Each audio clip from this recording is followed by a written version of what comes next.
The story I always tell about how I got to where I am, I think is kind of instructive, because all of you are in, maybe at some point, you know, maybe further along than I was. I used to own a windshield repair company. It was probably maybe about the fifth or sixth company that I started.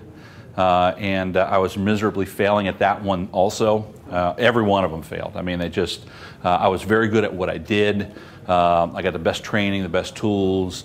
I thought I was a pretty good salesperson. But after doing it about 8 years, I was making a whopping $13,000. Okay, so I wasn't exactly a good breadwinner. You know, I wasn't making a lot of money. I had a wife and you know, then kids, and not making a lot of money at all. But I was working hard. I thought I was working smart, but you know, when I finally realized at some point I needed some help. Well, I believe everybody has a turning point.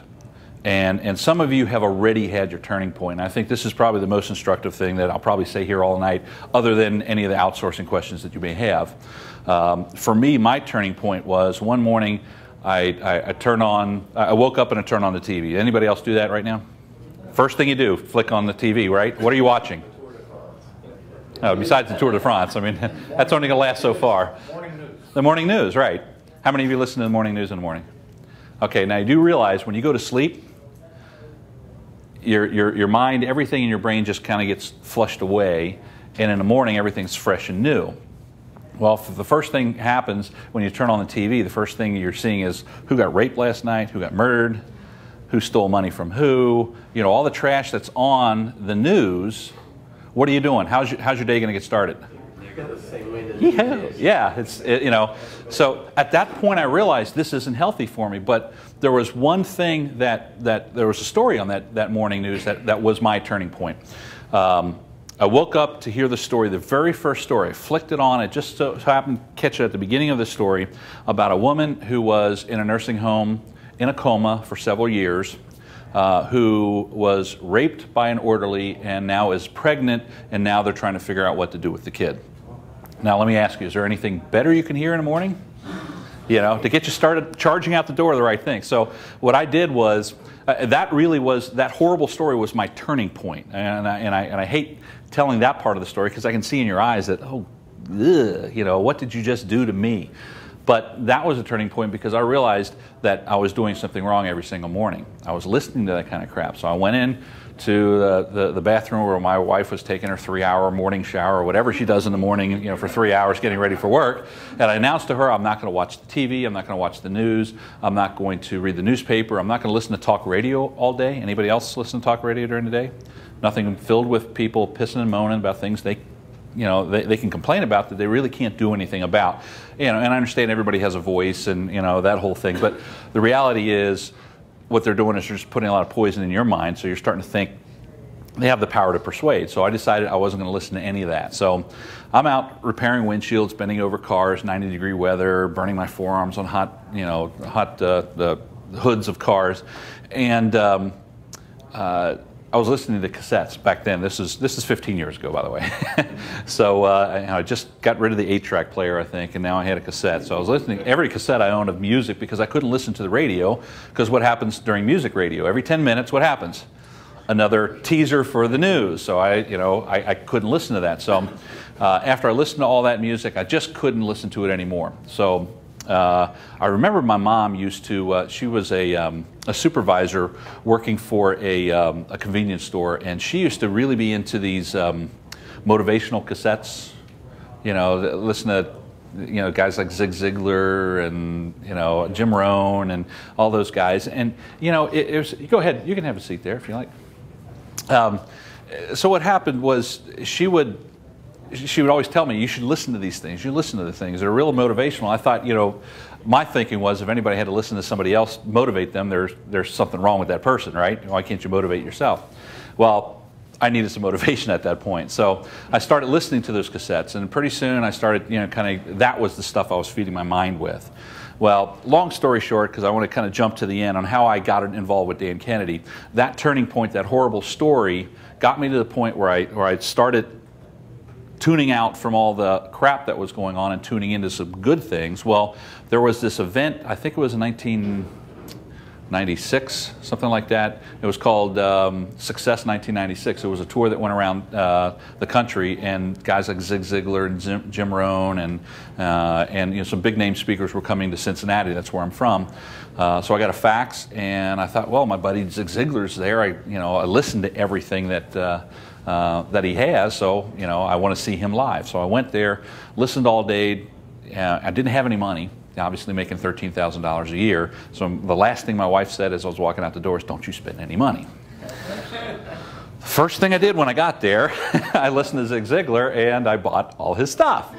Figured, well, but I knew the power of the information and what it could do for me. So I invested in that. Well, I sat all the way through the day, and this last, after I think, General Schwarzkopf was the keynote speaker. It was just after Desert Storm, and so he was the keynote speaker, and everybody was there. There's about 20,000-30,000 people in this arena, and he got finished talking, and it was like a mass exodus to the doors, because that's why you put the keynote at the very end of those events, because you want to hold people there as long as possible. They're all heading to the exit, and this big fat guy jumps on stage and he says, "No, where's everybody going?" Now, if you leave right now, what are you going to do? You're going to stand in line to get out of the auditorium. You're going to stand in line to get on the escalator. You're going to stand in line trying to get to your car. And when you get in the car, everybody else is leaving, so you're going to stand in line waiting to back out. You're going to stand in line, and then you're going to hit the highway, and guess what? It's rush hour. So now you're going to stand in line on the way home. So why don't you hang here with me, spend the next 45 minutes with me now, and I guarantee you'll probably get home at the same time with a lot less aggravation, but you know what? I'm going to give you tons of information on how to market your business and how to get customers. Well, my butt was sore, my back was sore. I really wanted to go, but I thought, you know what? He's right. So I sat back down and I listened to him, and for 45 minutes, I finally understood the reason why I was not as successful as I should be, even though I had the best tools, the best training, now the best attitude, but I still wasn't making a whole lot more money. The part that was missing was my marketing knowledge, and that fat guy was Dan Kennedy. So I became a Dan Kennedy student. The first thing I did was I got Dan Kennedy's magnetic marketing. I see it back there. That's revamped. I think some of my stuff's now in there, but I remember marveling after all these, like, oh my God, these brilliant marketers, they got all their stuff, Dan showing it off. Well, now my stuff's in there. And it really turned my life around. Pretty soon I was going from $13,000 a month, or $13,000 a year, to $13,000 a month. And then more, and then more, and then more, to the part where I'm making like 6 figures every single month. And it's like, holy crap, for making $13,000, what was the difference? Was I any better? No. I was a better marketer. I knew how to get customers. So marketing is really what turned things around. But it really all started with that information that's in the back there, and then I subscribed to his newsletter, and then I really got hooked, because every single month you get that monthly infusion. How many newsletter subscribers do we have? Okay. If you're like me, the first thing that happens, that thing, it's like, was it Steve Martin in The Jerk? The new phone books are here. That's what it's like when I'm coming back from the mailbox, and I shut everything off and I sit there and I read the thing cover to cover, because it really has that much information, because it made that much of an impact on my life and got me to where I am now with a nice, comfortable 7-figure income, all the way from $13,000 per year. Big difference. It was the knowledge that I got. Okay, so for those of you that aren't newsletter subscribers, please, it's insane to walk out the door and at least not try the newsletter, because it's dirt cheap and it's the best money you're ever going to spend. But that's not the reason why I'm up here. Part of where that went, I became a very good marketer, and I became part of Dan Kennedy's Platinum group, which is his highest level. I believe $34,000 a year is what I spent to be in that group. The group no longer is around. This was the first year that it's not around. We're taking a break for a year. Best money I ever spent being part of a mastermind group, because that mastermind group just kicked butt. And you guys that I got a chance to sit in for half the mastermind group today, that was some good stuff.